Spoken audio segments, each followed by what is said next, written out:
ناظرین آپ کا خیر مقدم ہے۔ آج علم و علماء میں موضوع ہے امراض قلب۔ اس حوالے سے بات کریں گے۔ ہمارے ساتھ موجود ہیں علامہ مفتی محمد اکمل مدنی صاحب، السلام علیکم ورحمۃ اللہ وعلیکم السلام ورحمۃ اللہ۔ اور آپ کے ساتھ تشریف فرما علامہ مفتی ارشاد حسین سعیدی صاحب، السلام علیکم ورحمۃ اللہ وبرکاتہ۔ وعلیکم السلام ورحمۃ اور اللہ آپ کے ساتھ تشریف فرمایا مفتی آصف صاحب، السلام علیکم ورحمۃ اللہ۔ وعلیکم السلام ورحمۃ اور یہ اللہ۔ تینوں شناخہ ماشاءاللہ ہمارے عزیر عزیزی، ثقلین رشید اور دانیال شیخ موجود ہیں، السلام علیکم ورحمۃ اللہ وبرکاتہ۔ ماشاءاللہ۔ اچھا، امراض قلب ہے تو موضوع سے ایسا محسوس ہو رہا ہے کہ شاید NICVD سے ہم نے کسی کو بلوایا ہوگا، ایسا نہیں ہے۔ امراض وہ گناہ کے جو دل کو آلودہ کر دیتے ہیں، زنگ آلود کر دیتے ہیں، اور مستقل گناہوں کے سبب دل جو ہے ایسا ہو جاتا ہے کہ گناہوں کا ایک مرکب بن جاتا ہے۔ تو اس حوالے سے وہ کون کون سے گناہ ہیں کہ جو دل کو متاثر کرتے ہیں اور انسان نیکیوں کی طرف آمادہ ہی نہیں ہوتا آنے کے لیے، اور نیکی کرنے کی طرف اس کا دل ہی مائل نہیں ہوتا۔ تو اس حوالے سے انشاءاللہ بات کریں گے۔ ایک اصلاحی موضوع ہے، بہت اہم موضوع ہے۔ اس حوالے سے انشاءاللہ ہم سوالات کو شامل کریں گے۔ قبلہ مفتی محمد اکمل مدنی صاحب سے یہ فرمائیے گا حضور کہ امراض قلب سے مراد کیا ہے، اور وہ کون کون سے گناہ ہیں جو قلب سے تعلق رکھتے ہیں، اس پر کچھ ارشاد فرمائیے گا۔ اعوذ باللہ من الشیطان الرجیم، بسم اللہ الرحمن الرحیم۔ اولاً یہ بات ذہن نشین رکھنی چاہیے کہ قلب سے مراد کیا ہے۔ ایک تو ہمارا یہ گوشت کا لوتھڑا ہے جو پمپ کر رہا ہے، خون کی پمپنگ کرتا ہے اور آگے بلڈ کو بھیجتا ہے۔ حقیقتاً جب قلب کہا جاتا ہے تو یہ مراد نہیں ہوتا، بلکہ اکابرین نے فرمایا کہ سب سے پہلے روح جو ہے وہ اس کا منبع اور مرکز یہ ہمارا دل ہے، اور اس کے بعد پھر رگوں اور شریانوں کے ذریعے وہ پورے بدن میں سرائیت کیے ہوتی ہے، کیونکہ روح ایک ایسا جسم لطیف ہے جو جسم کثیف میں سرائیت کیے ہوئے ہے۔ اور یہی جو ہمارے قلب کے اندر حصہ روح ہے، یہ نفس، شیطان اور فرشتے کی دعوت کا منبع اور مرکز ہوتا ہے۔ اب اگر یہ قلب اس کی دعوت کو قبول کر لیتا ہے، جس کی دعوت قبول کر لیتا ہے، تو پھر اس کے اثرات شریانوں رگوں کے ذریعے پورے بدن میں پھیلتے ہیں اور وہ ظاہر ہوتے ہیں۔ اس کا مطلب یہ ہوا کہ قلب کی حفاظت انتہائی ضروری ہے، کیونکہ شیطان بھی دعوت دے رہا ہے، نفس بھی دعوت دے رہا ہے، اور اللہ تعالیٰ کی طرف سے مقرر شدہ فرشتہ بھی دعوت دے رہا ہے۔ اس پر عمومی طور پہ لوگوں کی توجہ نہیں ہوتی ہے۔ ظاہری گناہ جو ہمیں فزیکلی طور پہ نظر آ رہے ہوتے ہیں ان پہ تو چلے پھر بھی ہم توجہ کر لیتے ہیں، لیکن جب تک قلبی احوال کی صحیح معرفت حاصل نہ کی جائے، از خود اس کو ہم نہیں جان سکتے، اور اگر نہیں جانیں گے تو بروز قیامت حساب کتاب ہے۔ اللہ تعالیٰ نے واضح فرمایا ان السمع والبصر والفؤاد کل اولئک کان عنہ مسئولا، بے شک کان، آنکھ اور دل، ان سب سے بروز قیامت سوال کیا جائے گا۔ اس کا مطلب ہے قلبی امراض جو دل کی بیماریاں ہیں ان کے بارے میں بھی کویسچن ہوگا، اس کے جو اثرات ظاہری طور پہ مرتب ہوتے ہیں وہ سوال کیے جائیں گے۔ اور نبی کریم صلی اللہ علیہ وسلم کے جو فرمان ہے کہ جسم میں گوشت کا ایک ایسا حصہ ہے کہ اگر وہ صحیح رہے تو پورا بدن ٹھیک رہتا ہے، اور اگر وہ بگڑ جائے تو پورا بدن بگڑ جاتا ہے، اور فرمایا وہی القلب، اور وہ قلب ہی ہے۔ یہاں یہی مراد ہے کہ بظاہر گوشت کا لوتھڑا سرکار نے بیان فرمایا جو محل ہے اس روح کا، روح حال ہے اترنے والی، اور وہ محل، تو یہ عربوں کے اندر اکثر ایسا ہوتا ہے کہ محل بول کر حال یا حال بول کر محل مراد لیتے ہیں، تو یہاں محل بول کر حال مراد لیا ہے۔ گویا کہ جو حصہ روح اس قلب میں سرائیت کیے ہوئے اس کی حفاظت اور اس کی صفائی کا اہتمام کرو، ورنہ پورا بدن بگڑ جائے گا۔ اب جو بہت سارے گناہ سرزد ہوتے ہیں ان میں ریاکاری ہے جس کی تشریح انشاءاللہ آگے ہوگی، پھر حسد ہے، بغض ہے، کینہ ہے، بیجا غصہ، یہ بھی قلبی کیفیت ہوتی ہے۔ اسی طرح اللہ تعالیٰ کی رحمت کا ناجائز یقین، اللہ تعالیٰ کے عذاب سے بے خوفی، بخل، بدگمانی، اسی طریقے سے انسان نفرت رکھتا ہے کسی کے ساتھ یا غلط قسم کی امیدیں رکھ لیتا ہے، یہ سب کا تعلق جو ہے وہ قلب کے ساتھ ہوتا ہے۔ ان سب کی معرفت حاصل کرنا، ان کی ظاہری علامات کو جاننا، ان علامات کی روشنی میں اپنا احتساب کرنا، اور اس بیماری کی موجودگی کو پہچاننے کے بعد پوری کوشش کے ساتھ اسے اپنے قلب سے دور کر کے اپنے قلب کو صاف کرنا، یہ ہر عاقل بالغ مسلمان مرد و عورت پر فرض ہے۔ اس لیے اس فرضیت کو سمجھنا چاہیے، اور آج کے اس جو ہمارا پروگرام ہے اسے خاص طور پہ سنیں، اگرچہ اجمالی طور پہ گفتگو ہو سکتی ہے بہت تفصیل سے لیکن نہ ہونے سے بہت بہتر ہے، تو انشاءاللہ آگے جو باتیں بیان ہوں گی بہت امپورٹنٹ ہے۔ بہت اچھے انداز میں مفتی صاحب نے قلب کی بھی تعریف بیان فرمائی، اور اس قلب کو کس طرح اس کی صفائی کرنی ہے، تزکیہ کرنا ہے، اور کن چیزوں سے اسے محفوظ رکھنا ہے، اس کے حوالے سے بھی ارشاد فرمایا۔ اچھا، اسے متاثر کرنے والی ایک چیز حسد ہے۔ حسد ایک ایسی ایک بیماری کہیں گے اسے دل کی، کہ تقریباً ہر جگہ یہ پائی جاتی ہے۔ اس کے حوالے سے ہم جاننا چاہیں گے، اس کی تعریف بھی پہلے جان لیں گے علامہ مفتی ارشاد حسین سعیدی صاحب سے، پھر قرآن و حدیث میں جن الفاظ میں اس کی مذمت آئی ہے میں چاہتا ہوں اس حوالے سے بھی ارشاد فرمائیے۔ جی بہت شکریہ۔ جیسا کہ قبلہ مفتی صاحب نے ایک جامع انداز میں اس کا ایک خلاصہ عمومی طور پر ہمارے سامنے رکھا ہے۔ ایک قلب جسمانی ہے اور ایک قلب روحانی ہے۔ قلب جسمانی وہی ہے جو فزیکل آرگان ہے اور اس کی فزیکل ایگزسٹنس ہے۔ جیسے اس کو بیماریاں ہوتی ہیں، اس کو امراض لاحق ہوتی ہیں، اسی طرح قلب روحانی کو بھی جو اپنی اسپریچول ایگزسٹنس رکھتا ہے اس کو بھی کئی قسم کی خرابیاں اور بیماریاں لاحق ہوتی ہیں۔ تو جیسے جسمانی بیماریوں کا علاج ہے ایسے روحانی بیماریوں کا بھی علاج ہے۔ اور اللہ رب العزت نے کتنا کرم فرمایا ہے انسان کے اوپر اور ہم پر کہ اپنی ہدایت کی صورت میں اور آخری کتاب اور آخری وحی قرآن مجید کی صورت میں ہر شے کو واضح طور پر بیان فرما دیا ہے کہ ہماری روحانی اور اخلاقی بیماریاں کیا ہو سکتی ہیں اور ان روحانی اور اخلاقی بیماریوں کا علاج کیا ہو سکتا ہے، مداوع کیا ہو سکتا ہے، ان سے بچنے کی تدابیر کیا ہو سکتی ہیں۔ تو لہٰذا ان تمام چیزوں کو شریعت محمدی صلی اللہ علیہ وسلم نے واضح کر دیا ہے۔ انہی میں سے ایک بیماری جس کا نام حسد ہے۔ حسد اتنی بڑی بیماری تو ہے کہ اللہ رب العزت نے اسے معوذتین کے اندر یہ کہہ کر ہمیں بچنے کے لیے دعا کی تلقین فرمائی کہ یہ یوں دعا کرتے رہو وَمِن شَرِّ حَاسِدٍ اِذَا حَسَد، کہ باری تعالیٰ ہمیں حسد کرنے والے کے شر سے بچا جب وہ حسد کرے یا اس حسد کے نتیجے میں کوئی اقدام کرے۔ تو حسد ایک ایسا شر ہے کہ جس سے اللہ رب العزت نے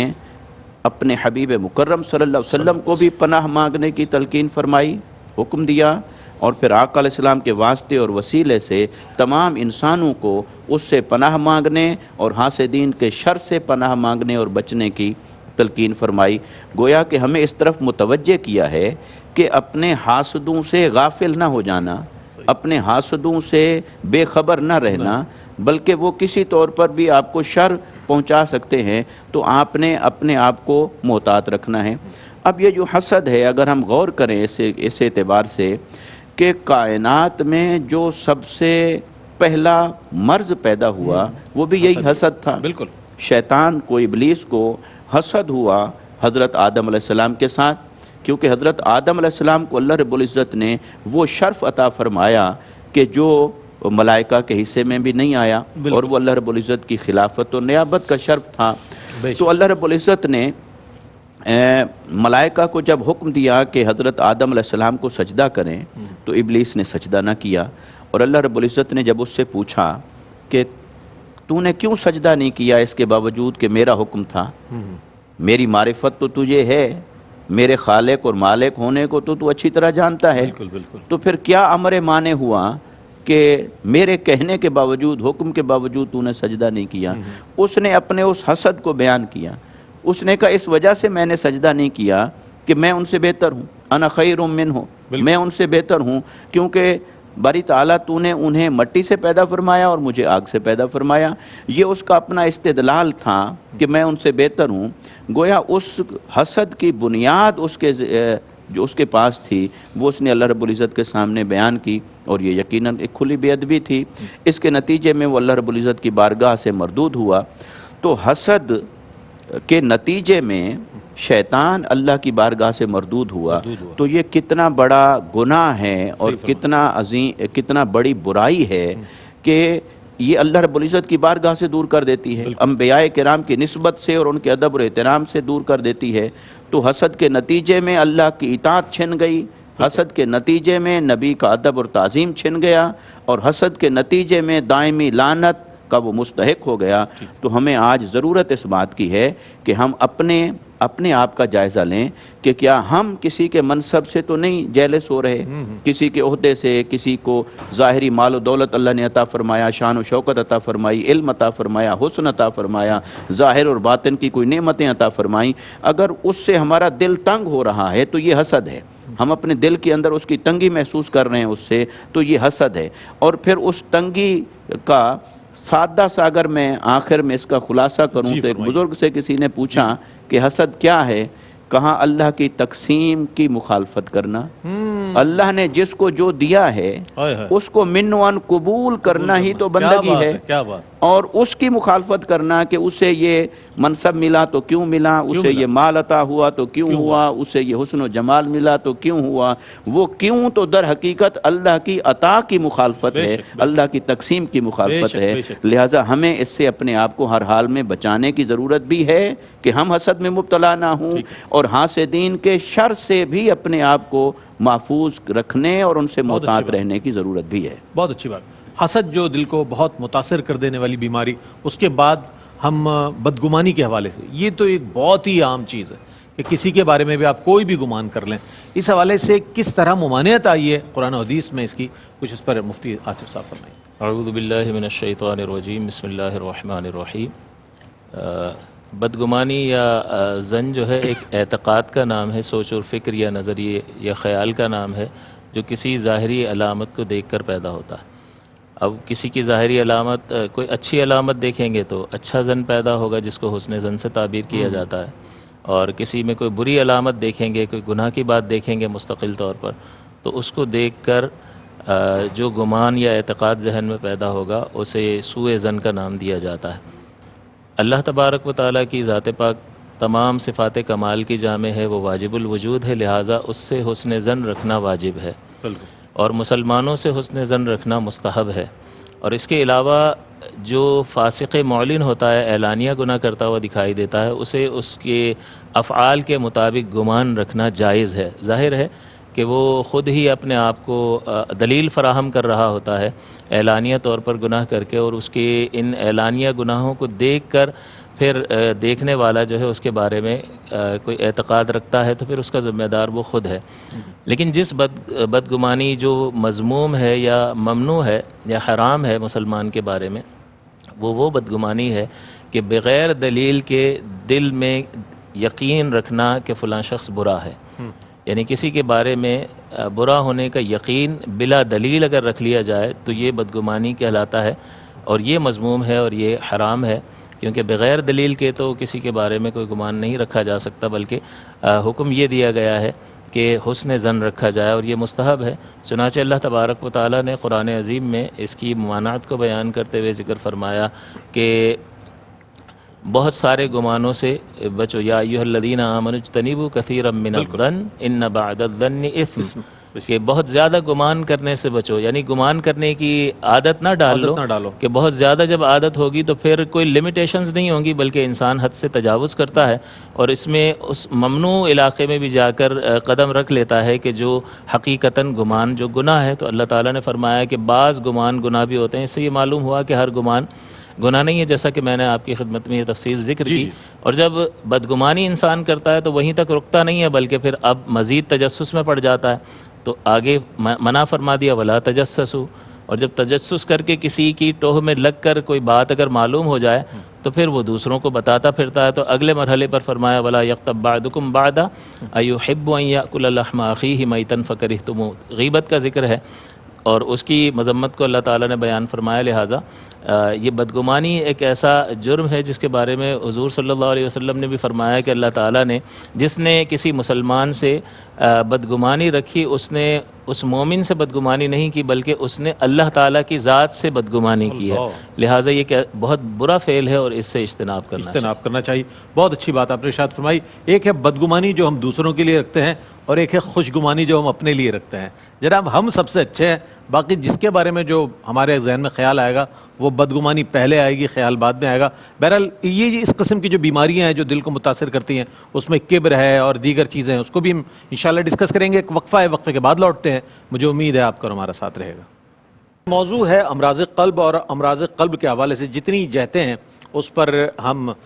بات کر رہے ہیں، اور اب عجب کے حوالے سے بات کریں گے ہم، یعنی کہ خود پسندی یہ کیا ہے، اس کی تعریف بھی جاننے کی کوشش کریں گے، اور اس کی قرآن و حدیث کے حوالے سے جو ممانعت ہے، جو نقصانات ہیں اس کے حوالے سے ہم جاننے کی کوشش کریں گے۔ قبلہ مفتی محمد اکمل مدنی صاحب سے میں گزارش کروں گا اس پر روشنی ڈالیے۔ جی، عجب و خود پسندی اور تکبر ان میں تھوڑی سی مماثلت ہوتی ہے۔ فرق اتنا ہوتا ہے کہ تکبر یہ ہے کہ ہم کسی کے مقابلے میں اپنے آپ کو اعلیٰ سمجھتے ہیں اور اسے اپنے سے کمتر سمجھتے ہیں، جبکہ عجب و خود پسندی کے اندر اپنے آپ کو اعلیٰ اور باکمال تصور کیا جاتا ہے، دوسرے کی حقارت پیش نظر نہیں ہوتی۔ تو جب انسان کسی بھی خوبی کی وجہ سے اپنے آپ کو باکمال سمجھنا شروع کر دیتا ہے تو اولاً تو صرف باکمال سمجھتا ہے، پھر جب مرض میں اضافہ ہوتا ہے وہ اس کمال کو اپنا کمال سمجھنا شروع کرتا ہے۔ بالکل۔ پھر تیسرا اسٹیج یہ آتا ہے کہ اس کمال کی نسبت صرف اپنی طرف کرنا پسند کرتا ہے، حتیٰ کہ یہ مرض اتنا بڑھ جاتا ہے کہ اگر کوئی یہ کہے نا کہ اللہ نے آپ پہ کرم کیا تو اسے یہ بھی برا لگنے لگتا ہے، وہ یہ چاہتا ہے کہ اس کمال کی نسبت میری طرف کی جائے۔ میری طرف یہ اچھا، پھر کمال دو طرح کے ہوتے ہیں، ایک ہوتا ہے جو گاڈ گفٹڈ ہوتا ہے، اللہ تعالیٰ کسی کو خوبصورت بناتا ہے، کسی کو اعلیٰ خاندان میں پیدا کر دیتا ہے، کسی کے زبان میں روانی ہوتی ہے، کسی کو اللہ تبارک و تعالیٰ پیدائشی طور پہ مالدار گھرانے میں پیدا کر دیتا ہے، کسی بہن کے 5-6 بیٹے ہو گئے، اللہ کی دین اللہ ہے۔ کی دین آتا ہے۔ اور بعض اوقات ایسا ہوتا ہے کہ وہ کمال ہماری کسی کوشش کا نتیجہ ہوتا ہے، جیسے نعت خوان محنت کرتے ہیں عرصہ دراز تک، پھر کہیں جا کے ایک بڑے نعت خوان بن جاتے ہیں۔ آپ نے کافی محنت کی، پھر آپ ماشاءاللہ یہاں آج استقامت سے ہوسٹنگ کر رہے ہیں۔ اسی طرح علماء کرام ہوتے ہیں، پہلے طالب علم ہوتے ہیں، پھر محنت کرتے کرتے کرتے ایک وقت آتا ہے کہ ان کو سند حاصل ہوتی ہے، پھر اللہ تعالیٰ خصوصی کرم فرمائے تو لوگوں میں متعارف ہو جاتے ہیں۔ جو عجب و خود پسندی کے اندر بہت زیادہ مبتلا ہو جاتا ہے نا، وہ جو گاڈ گفٹڈ چیز ہے جس میں اس کا کوئی کمال نہیں، وہ اس کو بھی اپنا کمال سمجھنا شروع کر دیتا ہے۔ اسی لیے آپ یہ دیکھیں جب کسی عورت کے 2-3 بیٹے ہو جائے نا تو وہ چوڑی ہو کے گھومتی ہے پورے گھر کے اندر، اور اس کے مقابلے میں اگر دیگر جو بھابیاں وغیرہ دیورانی جٹھانیوں کے لڑکیاں ہیں وہ سمجھتی یہ بھی میرا کمال ہے کہ میرے 4 بیٹے ہو گئے، میرا نصیب ہے بھائی۔ بھائی تمہارا کیا کمال ہوگی، اللہ کا کرم ہے یہ تو۔ لیکن وہ ہم بھی یہی کہتے ہیں، ہمارا معاملہ یہ ہوتا ہے کہ عجب و خود پسندی کو ہم ہی لوگ زیادہ بڑھا دیتے ہیں کہ ان کی اتنی تعظیم نہیں ہوگی جن کی بیٹیاں ہیں، جس کے بیٹے ہیں کہتے ہیں اس نے ہمیں وارث دیا ہے۔ وارث دیا۔ اچھا، وہ وارث کرے گا کہ آگے چل کر یہ پتہ نہیں ہے، وارث دیا ہے، وارث ہوگی کیا ہو جائے گا، بھائی تربیت تو کرو۔ خلاصہ کلام یہ ہے کہ ہمیں یہ اچھی طرح دیکھنا چاہیے کہ جب بھی کوئی کمال ہمارے اندر ہے تو وہ صرف اللہ تبارک و تعالیٰ کی کرم نوازی سے ہوتا ہے۔ نبی کریم صلی اللہ علیہ وسلم نے فرمایا کہ تم گناہوں سے بچو، لیکن مجھے تم پر اس سے ایک بڑی بیماری کا خوف ہے، اور وہ عجب ہے۔ یعنی سرکار نے خاص طور پہ عجب و خود پسندی کو ایک بہت بڑی بیماری قرار دیا اور اس سے بچنے کا حکم دیا ہے۔ اللہ تعالیٰ فرماتا ہے کہ فَلَا تُزَكُّوا أَنفُسَكُمْ هُوَ أَعْلَمُ بِمَنِ اتَّقَىٰ، اپنے آپ کو بہت پاکیزہ گمان نہ کرو، اللہ تعالیٰ خوب جانتا ہے کہ تم میں کون متقی پرہیزگار ہے۔ اللہ تعالیٰ کو معلوم ہے ہم اپنے عجب و خود پسندی مبتلا ہوتے ہیں، اس لیے ہر مسلمان بھائی بہن کو جس کو اللہ نے کسی بھی کمال سے نوازا ہے وہ سب سے پہلے یہ اپنی ایک عادت بنا لے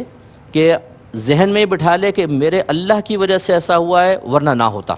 بے شک۔ اس میں اطراف میں مشاہدہ کر لیں، اگر میں کوئی کاروباری ہوں اور میرا کاروبار ترقی کر رہا ہے، اگر عقل سے کاروبار ترقی کرتا تو بہت سادہ کاروباری دیوالیہ نہ ہوتے، ان کا کاروبار تباہ نہ ہوتا، کہ عقل ان کے پاس بھی ہے، بعض اوقات تو تجربہ ان کے پاس ہوتا ہے۔ ایسی بہت سارے پولیٹیشین جن کے پاس بہت زبردست قسم کا دماغ ہوتا ہے وہ ہار جاتے ہیں اور مسائل پیدا ہو جاتے ہیں۔ اس کا مطلب ان چیزوں کو دیکھ کر ہم اندازہ کر سکتے ہیں کہ یہ اللہ کی ہی تقسیم ہوتی ہے، کسی کو کمال سے نواز دے کسی کو نہیں۔ تو سب سے پہلے تو اس پر غور و تفکر اور عارضی انکساری اختیار کریں اللہ تعالیٰ کے مقابلے میں کہ میرا کوئی کمال نہیں، یہ میرا رب کا کمال ہے، نسبت اللہ کی طرف کریں۔ نمبر 2،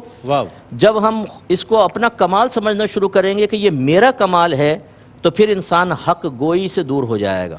حق قبول کرنے سے دور ہو جائے گا، پھر انسان تنقید سننے سے دور ہو جاتا ہے، کیونکہ وہ سمجھتا ہے میں با کمال ہوں، اور یہ جو کر رہا ہے یہ بے وقوف آدمی ہے کہ میرے کمال کو نہیں پہچان سکا۔ اس میں پھر ہم خرابیوں میں مبتلا ہو جاتے ہیں۔ خوش آمدیوں کو اپنے گرد ہم جمع کر لیتے ہیں کیونکہ کمال محبوب ہو جاتا ہے، وہ جب ہماری تعریفیں کرتے ہیں، جھوٹی سچی تعریفیں اپنے مفادات حاصل کرنے کے لیے، ہم انہیں مخلص ساتھی سمجھنا شروع کر دیتے ہیں اور ان کی خوش آمدوں کے اندر اپنے آپ کو باکمال سمجھنا شروع کرتے ہیں، تو پھر عیوب و نقائص سے توجہ ہٹ جاتی ہے۔ اس لیے اچھے لوگوں کو قریب کریں، جو مثبت تنقید کرنے والے ہیں ان کی تنقید کو غور سے سنیں۔ ہاں یہ ضرور ہے کہ تنقید کرنے والا اگر کوئی قریبی ہے تو سب کے سامنے نہ کرے، تنہائی کے اندر کرے، لیکن سنیں اس کو، اور پھر کمال کی نسبت اللہ کی طرف کرنے کی عادت ڈالیں۔ مثلا اگر جیسے اب غوث پاک رضی اللہ تعالیٰ عنہ کا کتنا مشہور واقعہ ہے، وہ نور نظر آیا، آواز آئی اے عبد القادر میں تیرا رب ہوں، تیری عبادت سے خوش ہو کر میں نے تجھ پہ نماز کو معاف کر دیا، ایک روایت میں کہ عبادت کو معاف کر دیا، تو آپ نے فوراً کہا کہ جب میرے جد امجد پر عبادت معاف نہ ہوئی تو مجھ پہ کہاں سے ہوگی؟ مجھ پر کیسے ہوگی؟ تو شیطان نے فوراً جواب دیا، وہ ایک دم آ کر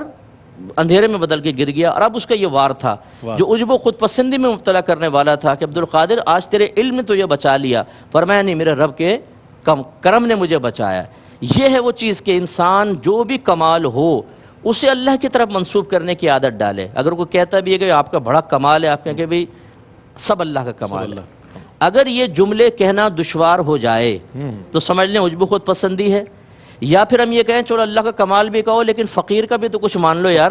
تھوڑا بہت پھول نہیں پھول کی پتی سے مجھے بھی تو کہو، اس کا مطلب کچھ نہ کچھ بو عجب و خود پسندی موجود ہے۔ اللہ تعالی ہم سب کو اس سے نجات عطا بہت فرمائے۔ بنیادی بات آپ نے ارشاد فرمائی۔ ہم دیکھتے ہیں اپنے گرد و پیش میں کہ معمولی سی شہرت مل جائے، معمولی سا مقام مل جائے، معمولی سے انسان کے وسائل بڑھ جائیں تو وہ اسی کا شکار ہو جاتا ہے، فقیر کا یہ جو کچھ ہے، باقی سب فارغ ہے۔ تو اس اعتبار سے بہت اصلاح کی ضرورت ہے، بہت زیادہ اس حوالے سے اللہ کا فضل اگر آپ کرتے رہیں گے، اس کا ذکر کرتے رہیں گے تو اللہ تعالیٰ مزید اپنا فضل فرمائے گا۔ آئیے شامل کر رہے ہیں اس مرحلے پر حمد رب جلیل۔ نہ آیا آنکھ سے جب تو نظر تو دل سے پہچانا، تیری پہچان مشکل تھی بڑی مشکل سے پہچانا، کسی کی آنکھ روشن ہے کسی کا دل منور ہے، کسی نے آنکھ سے دیکھا کسی نے دل سے پہچانا۔ بسم اللہ۔ کعبے کی رونق، کعبے کا منظر، اللہ اللہ اکبر، دیکھوں تو دیکھے جاؤں برابر، دیکھوں تو دیکھے جاؤں برابر، اللہ اکبر اللہ اکبر اللہ اکبر اللہ اکبر۔ حمد خدا سے ترغیر دے آنا اکبر، کعبے کی رونق کعبے۔ ناظرین آپ کا خیر مقدم ہے۔ امراض قلب آج موضوع ہے اور اس کے حوالے سے دل کو متاثر کرنے والی، گناہوں سے آلودہ کرنے والی وہ کون کون سی چیزیں ہیں جن سے اجتناب کرنا چاہیے، اس کو ہم گریجولی ڈسکس کر رہے ہیں اور سوالات کی صورت میں پیش کر رہے ہیں۔ ریاکاری کے حوالے سے ہم جاننا چاہیں گے، اس کی حقیقت کیا ہے، اس کی کس طرح مذمت آئی ہے اور اس کے نقصانات کیا ہیں۔ وعیدات کے حوالے سے بھی ہم جاننا چاہیں گے کہ وعیدات کیا ہیں اس کے حوالے سے۔ ریاکاری پر کچھ فرمائیے گا۔ دیکھیے، ریاکاری کا مطلب ہے دکھاوا، جی جی، اور اسے حضور نبی اکرم صلی اللہ علیہ وسلم نے شرک خفی قرار دیا ہے۔ آقا علیہ السلام نے جب امت کو اس شرک کی ضمانت عطا فرمائی جو بت پرستی کی صورت میں ہوتا ہے، جسے بخاری اور مسلم کی روایت میں حضرت عقبہ بن عامر رضی اللہ تعالیٰ عنہ سے مروی ہے کہ آقا علیہ السلام نے ارشاد فرمایا کہ انی لا اخاف علیکم ان تشرکوا من بعدی، میرے بعد مجھے اپنی حیات ظاہری کے بعد مجھے یہ خوف نہیں رہا تم پر کہ تم میرے بعد شرک میں مبتلا ہو جاؤ گے۔ اس شرک سے مراد ہے بت پرستی۔ مگر آقا علیہ السلام نے کئی روایات میں یہ بات فرمائی کہ مجھے امت کے اوپر خدشہ ہے شرک خفی کا، اور وہ شرک خفی کیا ہے؟ وہ ریاکاری ہے۔ اب ریاکاری اتنے بڑے جرم کے درجے پر کیسے پہنچا، اتنی بڑی برائی اور بڑے گناہ کے درجے پر کیسے پہنچا؟ چونکہ سب سے بڑا گناہ تو شرک ہے، اور یہ شرک خفی کے درجے پر جا پہنچا کیسے؟ وہ ایسے کہ جب انسان اللہ کی عبادت اللہ کے لیے کر رہا ہو تو یہ توحید ہے، اور جب اللہ کی عبادت نمود و نمائش کے لیے کر رہا ہو تو یہ ریاکاری ہے۔ ہے اللہ کی عبادت، نماز پڑھ رہا ہے، روزہ رکھا ہے، تسبیح ہے، تلاوت ہے، نیکیاں ہیں، صدقات ہیں، نیکی کر رہا ہے، نیک اعمال سر انجام دے رہا ہے، لیکن مقصود کیا ہے؟ نمود و نمائش، کہ لوگ دیکھیں اور مجھے نیک کہیں، مجھے نمازی کہیں، مجھے حاجی کہیں، مجھے سخی کہیں۔ تو اس کے دل میں یہ جو طلب ہے اس طلب نے اس کے سارے اجر کو ضائع کر دیا، اس کے سارے عمل کو برباد کر دیا، اور وہ عمل اللہ کی بارگاہ میں مقبول نہ ہوا۔ تو گویا اللہ کی عبادت جب اپنی نمود و نمائش کے لیے کی جائے، اپنی ستائش کے لیے کی جائے، تو وہ ریاکاری کی صورت میں آ گئی اور یہ شرک خفی کے درجے پر جا پہنچا۔ اور ریاکاری اتنا بڑا جرم ہے کہ انسان جو کچھ اعمال کرتا ہے، ایک تو اس کے اعمال کے اجر سے محروم ہو گیا، دوسرا لوگوں کو نظر آ رہا ہے بہت اچھا، جبکہ قیامت کے دن جب حاضر ہوگا تو حدیث مبارکہ میں ہے کہ ایک شخص اللہ کی بارگاہ میں حاضر ہوگا، وہ مجاہد ہوگا، تو وہ عرض کرے گا کہ باری تعالیٰ میں نے اتنے جہاد کیے، مجھے اس کا اجر عطا فرما۔ تو اللہ پاک فرمائے گا کہ تم دل میں اس سے مقصود یہی بنائے ہوئے تھے کہ لوگ تمہیں بڑا شجاع کہیں، بہادر کہیں، تمہیں مجاہد کہیں، بڑا طاقتور کہیں، تو وہ لوگوں نے سو تمہیں کہا، تو جو تم چاہتے تھے اس کا صلہ تمہیں مل گیا، اب میری بارگاہ میں اس کا کوئی اجر نہیں۔ ایسے ایک سخی اللہ کی بارگاہ میں حاضر ہوگا، وہ کہے گا میں نے اللہ باری تعالیٰ تیری راہ میں مال خرچ کیے، تو اللہ پاک فرمائے گا تم نے جتنے مال خرچ کیے تو وہ بے شک مال خرچ کرنا نیکی تھا، مگر وہ نیکی تم اس لیے کر رہے تھے کہ لوگ تمہیں سخی کہیں، لوگ واہ واہ کریں، لوگ تعریف کریں، تو جب لوگوں کی واہ واہ مقصود تھی اس عمل سے تو وہ واہ واہ تمہیں نصیب ہو گئی، لوگ تمہاری تعریف کرتے رہے، ستائش کرتے رہے، تمہارے ہاتھ چومتے رہے، لوگوں نے آپ کو سخی بھی کہا اور لوگوں نے آپ کی تعظیم بھی کی، لہٰذا وہ تمہیں مل گیا، اب میری بارگاہ میں تمہاری اس سخاوت کا، انفاق کا، تمہارے مال خرچ کرنے کا کوئی اجر نہیں ہے، تو لہٰذا وہ اجر سے محروم ہو جائے گا۔ اسی طرح آقا علیہ السلام نے اس ریاکاری کی مذمت میں اور بھی بہت سارے ارشادات فرمائے ہیں، مگر خلاصہ کلام یہ بنتا ہے کہ انسان جب ریاکاری کے اندر مبتلا ہو جاتا ہے تو وہ اس کے اندر سے خالصیت رخصت ہو جاتی ہے، خلوص رخصت ہو جاتا ہے، اور دین سارے کا سارا وہ اخلاص کا نام ہے۔ اخلاص جب تک نہ ہو عقیدے میں، عمل میں، نیت میں، ارادے میں، تو اس وقت تک اللہ کی بارگاہ میں کوئی شے مقبول نہیں ہوتی، چاہے جتنی بڑی صلاحیت ہو، وہ صلاحیت غیر مقبول ہے اللہ کی بارگاہ میں اگر اخلاص نہیں رہا، چاہے جتنی بڑی خدمات ہوں، وہ ساری خدمات ہوا میں اڑ جاتی ہیں اگر اس کے پیچھے اللہ کی بارگاہ میں اخلاص کا جذبہ موجود نہیں رہا۔ لہٰذا یہ بہت اہم ہے کہ ایک تو وہ طبقہ ہے کہ جو نیکیاں کرتا نہیں،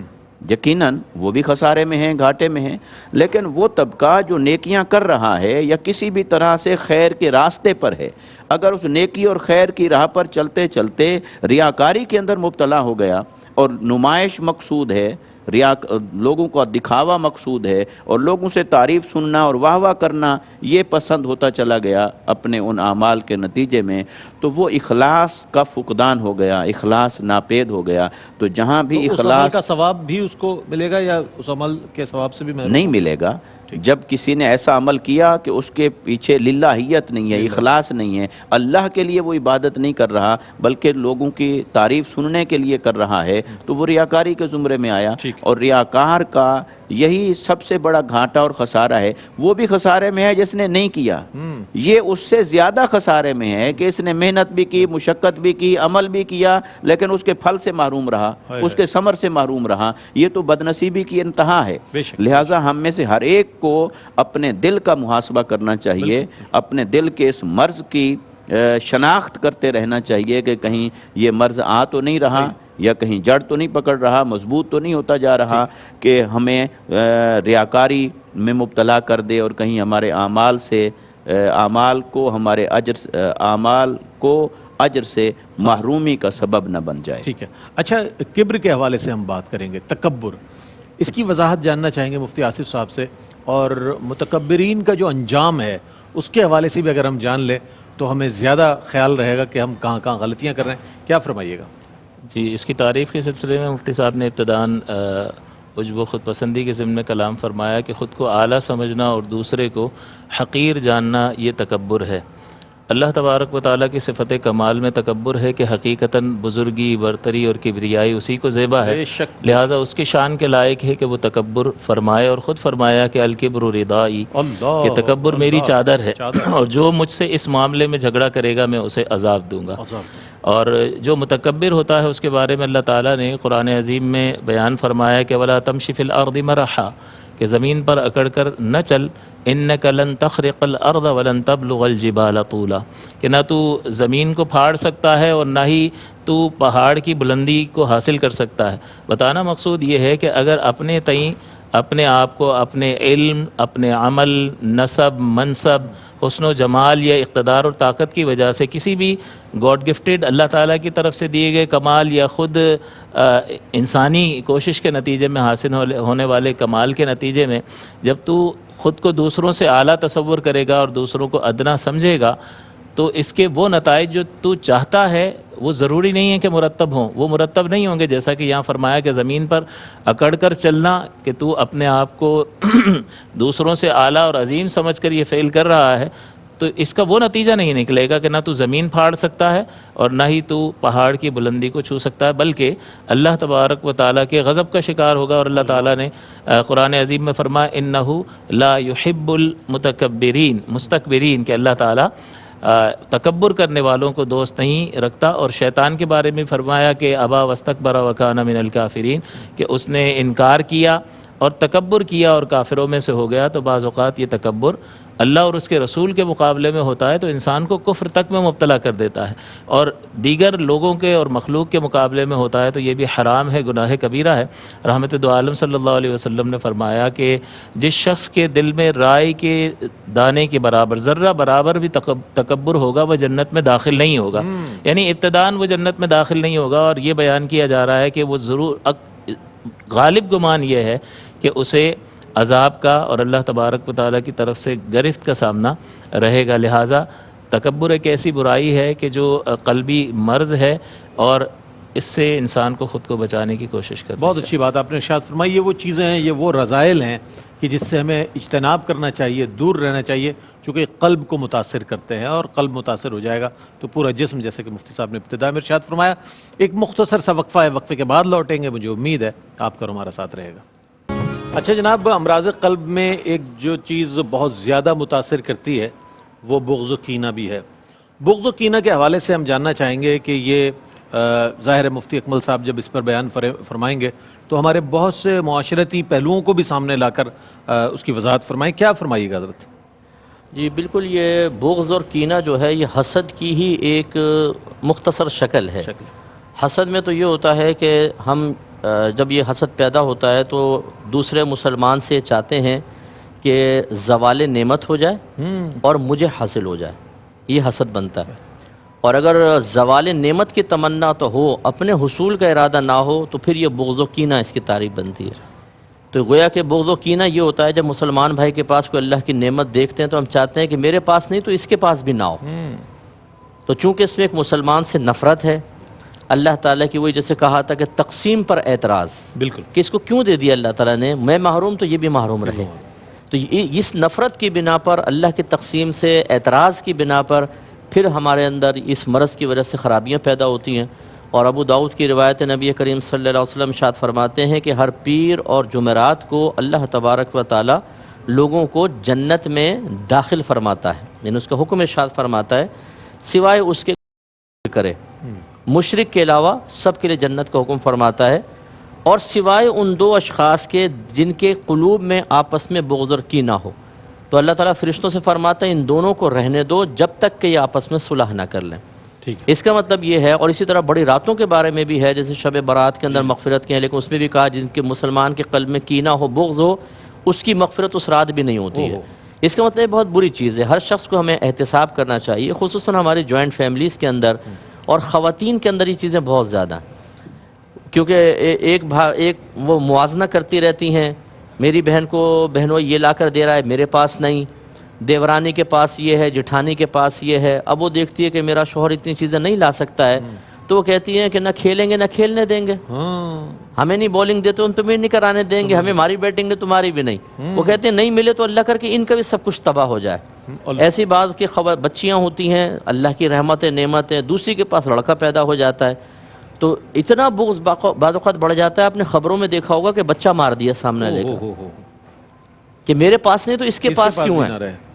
ایسی آفیسز کے اندر آپ دیکھ لیں، ایسے ہی ہر شعبہ ہے زندگی کے اندر آپ دیکھیں، چاہے وہ دین سے تعلق رکھنے والے ہوں، دنیا سے تعلق رکھنے والے، اپنے مسلمان بھائی کی نعمت سے جلنا کڑنا اور اس کے زوال کی تمنا رکھنا، یہ بہت سارے لوگوں کے دل میں ہوتا ہے۔ اس کو ختم کرنے کا بہترین طریقہ یہ ہے کہ انسان مسئلہ تقدیر کو اپنے ذہن میں رکھے کہ اللہ تبارک و تعالیٰ نے ازل سے لوگوں کے لیے معاملات تقسیم فرما دیے ہیں، نعمتیں تقسیم کر دی ہیں، بے شک اور اگر ہم کچھ خواہش رکھیں گے بھی، ہماری خواہش اللہ تعالیٰ کی تقسیم کو نہیں بدل سکتی، اس کے ارادے ازلی کو باطل نہیں کر سکتی،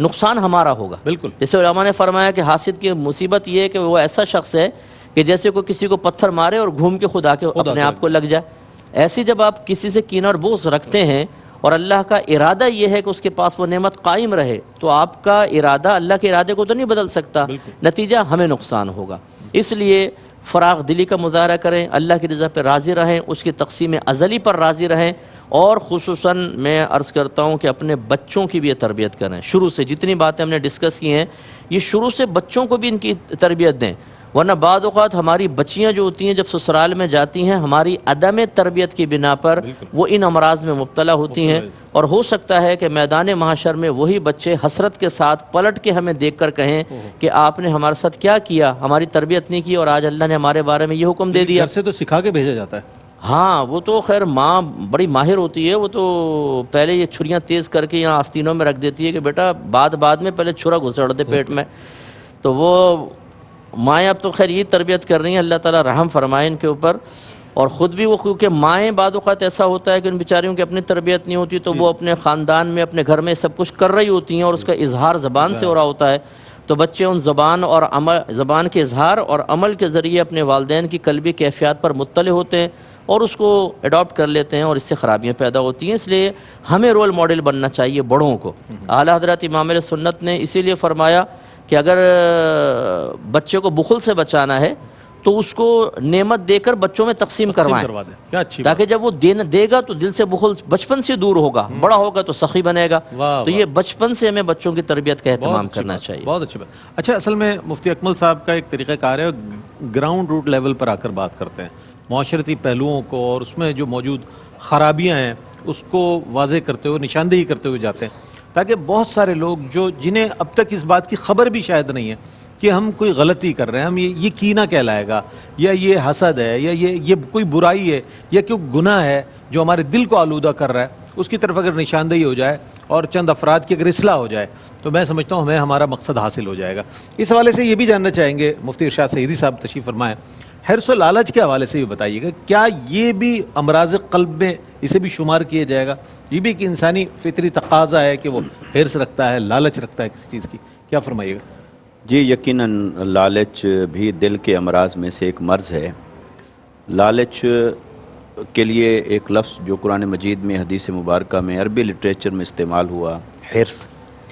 حرص کی بنیادی طور پر ہمارے علماء نے 3 قسمیں بیان کی ہیں۔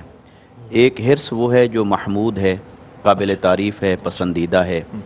ایک حرص وہ ہے جو مذموم ہے، جس کی مذمت کی گئی ہے، جس سے منع کیا گیا ہے، جو وبال ہے، جو مرض قلب ہے۔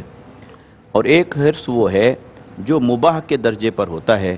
پھر بعض اسباب اس کے ساتھ جڑ جاتے ہیں تو وہ اچھا ہو جاتا ہے، بعض اسباب اس کے ساتھ جڑ جائیں تو وہ مذموم میں داخل ہو جاتا ہے۔ جو حرص پسندیدہ ہے اللہ کی بارگاہ میں، وہ نیکیوں کا حرص ہے اور خیر کا حرص ہے۔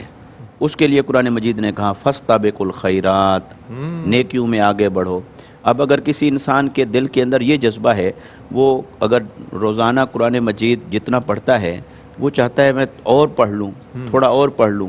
جتنے نوافل ادا کرتا ہے تھوڑے اور پڑھ لوں، جتنی تسبیحات کرتا ہے اس کا دل کرتا ہے تھوڑے اور کر لوں، تو وہ جو جتنا اس کے دل کے اندر وہ خواہش بڑھ رہی ہوتی ہے، وہ بھی ایک قسم کا حرص ہے، مگر وہ حرص پسندیدہ ہے، وہ اچھا ہے۔ اور آقا علیہ الصلوۃ والسلام کو قرآن مجید نے اس صفت کے ساتھ متصف بیان فرمایا حریص علیکم، کہ میرے نبی صلی اللہ علیہ وسلم کی شان یہ ہے کہ وہ تمہارے بارے میں حریص ہیں، سبحان اللہ، اس بات میں حریص ہیں کہ اللہ کی ساری نعمتیں رحمتیں لے کر وہ تمہیں عطا فرما دیں اور تمہیں تقسیم کر دیں۔ تو آقا علیہ الصلوۃ والسلام کی اس معنی میں یہ شان بیان کی گئی۔ اب جو اصل مقصود ہے آج کا ہمارا، وہ تو